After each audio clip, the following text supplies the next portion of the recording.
और पद्म भूषण स्वर्गीय रामविलास पासवान जी की देन है कि पूरे पासवान समाज, देखिए पासवान समाज एक ऐसा जात है कि पासवान झुक सकता है, पासवान टूट सकता है, झुक नहीं सकता है। और इसी के लिए अंग्रेज़ के ज़माने से पहले से चौकीदार, दफादार, रखवार पासवान समाज के लोग ही हुआ करते थे। उनकी वीरता के चलते, उनकी ईमानदारी के चलते अंग्रेज़ों ने उनको पुरस्कार दिया था।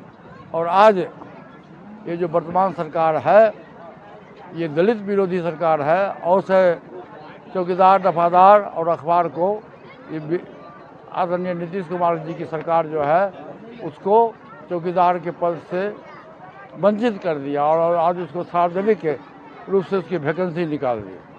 इसलिए मैं इस मंच से मांग करता हूं बिहार सरकार से कि चौकीदार, दफादार और क्या जो संघ है जो 6 महीना से हड़ताल पर है, मैं भी हड़ताल पर था गर्दनी बाग में उनके साथ, मैं भी 24 घंटे हड़ताल पर था।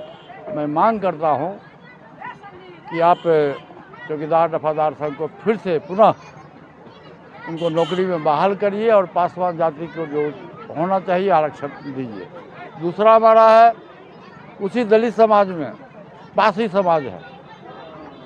पासी समाज के जात का मौलिक अधिकार है ताड़ी बेचना और ताड़ी उतारना, जिसको नीतीश कुमार जी ने शराबबंदी के नाम पर बंद कर दिया, जो गलत है। और आज आप देखे होइएगा भाई साहब कि बिहार के भिन्न भिन्न जेलों में तकरीबन 584-85 कैदी बिहार में जेल में बंद है शराबबंदी के नाम पर।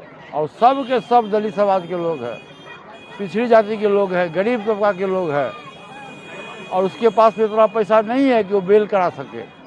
इसलिए मैं बिहार सरकार से यही मांग करता हूं कि पासी समाज को, जो पासी की जो पेशा है ताड़ी बेचना, इसको कृषि में परिवर्तन करो और जितने लोग जेल में बंद हैं उनको जेल से मुक्ति दो।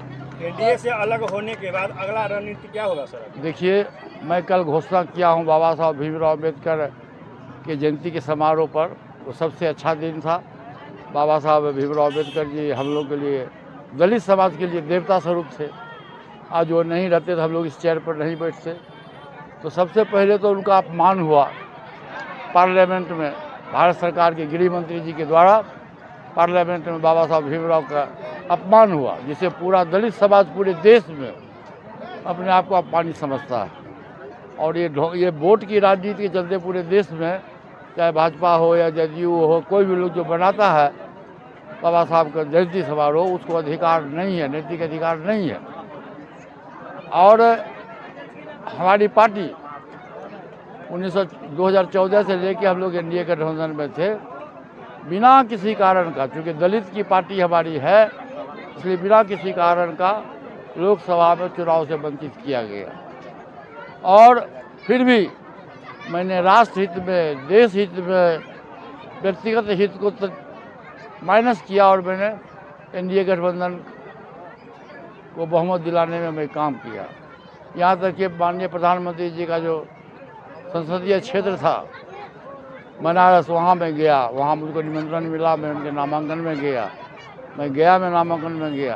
और चुनाव जीतने के बाद एनडीए के लोगों ने कहा कि बिहार में 5 पांडव ही एनडीए गठबंधन में हैं, उसमें हमारी पार्टी का कहीं जिक्र नहीं था। इसलिए मजबूरन कल मैंने घोषणा किया बाबा साहब के जयंती के अवसर पर कि मैं एनडीए गठबंधन का मैं साथ छोड़ रहा हूँ। किसके साथ जाएंगे? तेजस्वी यादव के साथ जा सकते हैं? मैं बिहार की जनता के साथ हूँ और हम अपने पार्टी का संगठन, अभी 6 महीना चुनाव का है भाई साहब, हम अपने पार्टी के संगठन को मजबूत करेंगे। पूरे जिला में हम जाएंगे, घूमेंगे, पार्टी के संगठन को मजबूत करेंगे। और जब समय आएगा, अरे 2 ही गठबंधन है देश में, बिहार में, एक एनडीए गठबंधन है, दूसरा इंडिया गठबंधन है, जिसमें तेजस्वी जी की पार्टी है। तो शुरू से मेरा रिश्ता आदरणीय उस समय मुख्यमंत्री हुआ करते थे लालू प्रसाद यादव जी, उनसे मेरा रिश्ता शुरू से रहा है।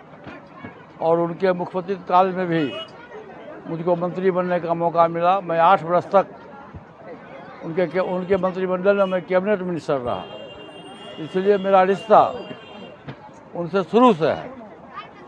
और स्वाभाविक है कि जब हम इंडिया गठबंधन से नाता तोड़ लिए तो कहीं न कहीं तो किसी गठबंधन में जाएंगे ना। हम राजनीति करने वाला आदमी कोई साधु का जमात नहीं होता है, लेकिन समय का इंतजार करिए। हम अपने पार्टी के संगठन को मजबूत करेंगे।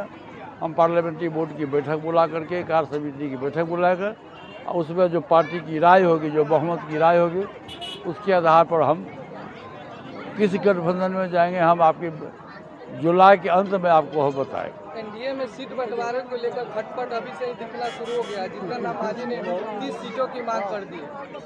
एनडीए की सरकार बिहार में नहीं बनेगी, मैं आपको आज कह के जाता हूँ। देखिए, पूरे बिहार, पूरे देश में दलित समाज जो है वो भाजपा से खिलाफ है, और पूरा माइनॉरिटी मुस्लिम समाज भाजपा से खिलाफ है, और जो छोटी छोटी जातियां हैं, जैसे बिहार में यादव जाति है, वो भाजपा के खिलाफ है। तो भाजपा की सरकार कहाँ से बनेगी बिहार में? नहीं बनेगी सरकार, किसी की सरकार